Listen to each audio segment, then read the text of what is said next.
Hi guys, and welcome back to the final video on the channel. I got you there. Final video until I go to Austria tomorrow. The Austria vlogs, they start off tomorrow. I can't wait to get down there. It's going to be so exciting watching Newcastle play abroad. But anyway though, more Newcastle United transfer news. Two players are now officially out of the door from yesterday and this morning. So we've got them to talk about, as well as that. There's still a couple of high class targets that Newcastle are legit trying to bring in, which is going to be huge if we can get these deals done. But anyway though, welcome back to the channel. If you're new, make sure to get down there, hit that subscribe button. As I just said before, I will be down in Austria and Portugal, so there'll be plenty of abroad vlogs in the channel, so make sure to stick around for those. And as well as that, you can get down there as well and smash a like button. And finally, question of the day, Moussa Diaby, Isaac, what do you think about those two at the team? Would you take them? But anyway though, that's it for me. Without further ado, let's get into it. Best of luck to Hendrick as he joins Reading on loan, becomes the third Newcastle player to go out the door this window. And what do I say about Hendrick, to be honest? We brought him in as a free sign and he kind of felt like a free sign. He's not an awful player, but he's not a Premier League player, and he was one that needed to go out the door. Especially now with the club actually putting Hendrick, Kieran Clark and Dwight Gill on the under-23s to purposely get them out. This shows that the club really wanted to get rid of them. So yeah, best of luck to Hendrick. What do I say really? He did what he could. I never had any issues with him, but he just wasn't really a good player for Newcastle.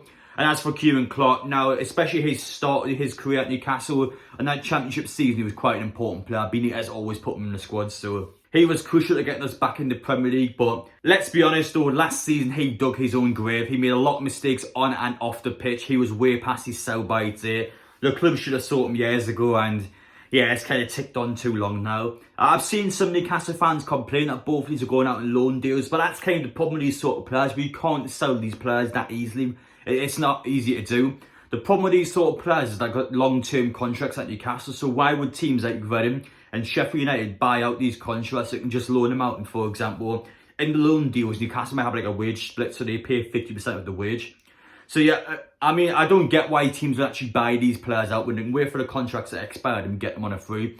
Especially with a guy like Dwight Gill, he's on 40 grand a week and he has 2 more years in Newcastle. Nobody in their right minds is going to buy out that contract. They'll wait the contract out, they'll get him on loan or they get him when he goes on a free. So I can understand why teams don't want to do it. And Dan Ashford's got to do his best now to utilise these players and to get them out of these moves. And just making sure they're getting game time. The fact that these two players have gotten game time elsewhere is massive for the club. Just getting these players, slowly get them out the door, and then within a year or two they'll be gone for good, and hopefully they'll have good loan spells so those teams go back in for them. But yeah, that's just my thoughts on it anyway. Best of luck to both of them. Both of them need to go, and thankfully they have now. Before we get into all of the positive stuff first, let's quickly get the negative out of the way. So we've had quite a few Newcastle fans come out on social media and been kicking off about buying tickets for the Nottingham Forest game. So pretty much all the tickets to that game sold out yesterday, and there's a few on jumbo sale that you can get on the day of the match. So pretty much his fans have been quite upset because season ticket holders were able to buy tickets as well as the members. So people had memberships for like £35 and missing out on tickets. So that's why people, as far as I'm aware, seem to be getting quite upset.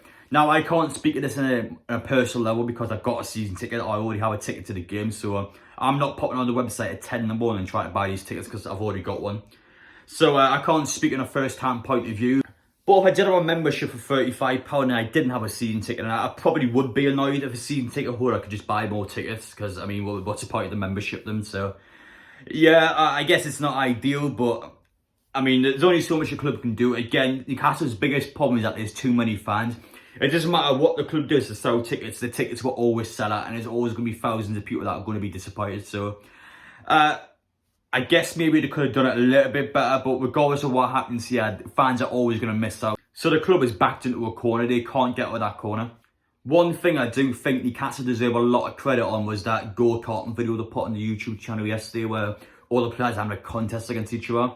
Now, first off, for us fans, I mean, what do we say? These standards were an all-time low a few years ago, so it doesn't sound like an awful lot, but just a YouTube video like this now is just, I mean, it's just light and day, the difference in the football club.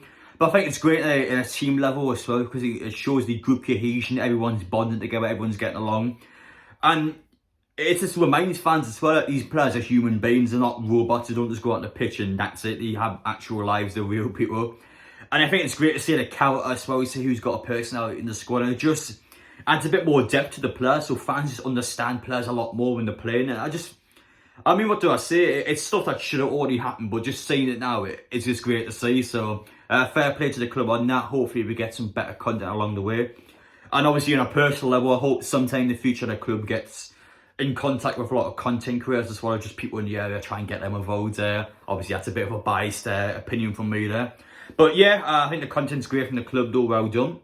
Let's look at the transfer news now. So yesterday we had Luke Edwards from the Telegraph actually come out about Isaac, the Real Sociedad striker, and saying that Newcastle is preparing to spend its record fee to waste all of its transfer fund on this one striker.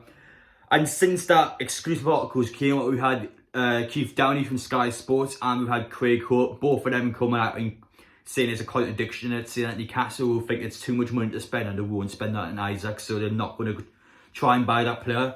So obviously we've got some journalists butting heads there. As far as I'm aware, obviously I've got Keith Downey in the channel, so again I'm going to be a bit biased, but I will back his corner. I think Sky Sports especially, they do get quite a bit of information from Newcastle United directly, so yeah, I probably will back him in this case.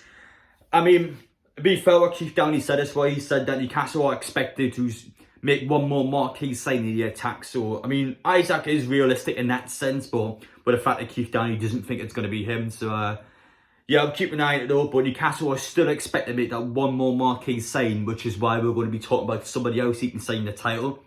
But as for Isaac though, I mean, his stats on the screen there, his stats 2 seasons ago were exceptional. I don't watch him in La Liga, so I can't sit here and go, oh, those stats are terrible. Last season, he's not a good player, because I don't know what's happened to him on the pitch. But yeah, his stats are still decent. Obviously, I remember watching him at the Euros, he was really good at the Euros, but what do you guys think about Isaac anyway? Do you think he's a really good striker? And for the second bit of transfer news now, Moussa Diaby, of course, the Leverkusen right winger with exceptional stats. I mean, really, really good stats. And the most interesting part is, despite it being a couple of weeks since the information's kind of passed on about him, Newcastle are still interested in the player. Keith Downey believes so. And as well as a few other journalists backing him up and saying that they still believe Diaby is a target for Newcastle. The club is still actively trying to look into him. I think the fact this is kind of went on for a couple of weeks now is quite interesting. The club could honestly be lining up a major bid to bring him into the club. And listen, if we bring this guy in, this is the one that would get me excited. I think he's an exceptional bit of talent. I've only watched YouTube videos of him, but those stats, as I said before, are just on another level. If he can do even half of that at Newcastle, we've got to see if he could play with him. And especially upgrades on what Murphy and Almo on. I think this guy's going to be a bit better than those two, if I'm going to be honest. But yeah, exceptional bit of talent. Newcastle, if we get this one in, this is another mega sign, a huge marquee player to bring in. And again, it puts us on that pedestal, puts us on that map, and it might encourage our players in the coming future to join the club. The only problem is we're bringing a player like Diaby in is that, as far as I'm aware, the funds elsewhere in Newcastle are restricted to only loan deals. They're not going to spend much money, if any more money at all. So afterwards, it'll only be loan moves or spending a bare minimum on players. So it's a huge player to bring in. But do you guys think it's worth bringing them in if I had to loan a striker? Newcastle fans should definitely be excited by that bit of news, though. Yes, there's no sort of breaking news on the actual transfer fee being put in, but it shows that the club is still actively trying to bring in another top level star. And I still believe before the end of this transfer window, Newcastle will bring in at least one more mega sign. A guy like Botman, Bruno, Trippier, somebody in there that will completely transform the team. An exceptional attacking piece of talent. I still expect Newcastle to make one more of those. But anyway though, we're going to preview the Austria game now for Friday, because obviously I'm going to be doing my airport vlog tomorrow, so I haven't got much time to talk about the game. But on Friday though, I'm off to Southend in Austria. Between the mountains, we're just literally in some mountains, so the scenery is going to be on another level. I can't wait to do the vlog down there.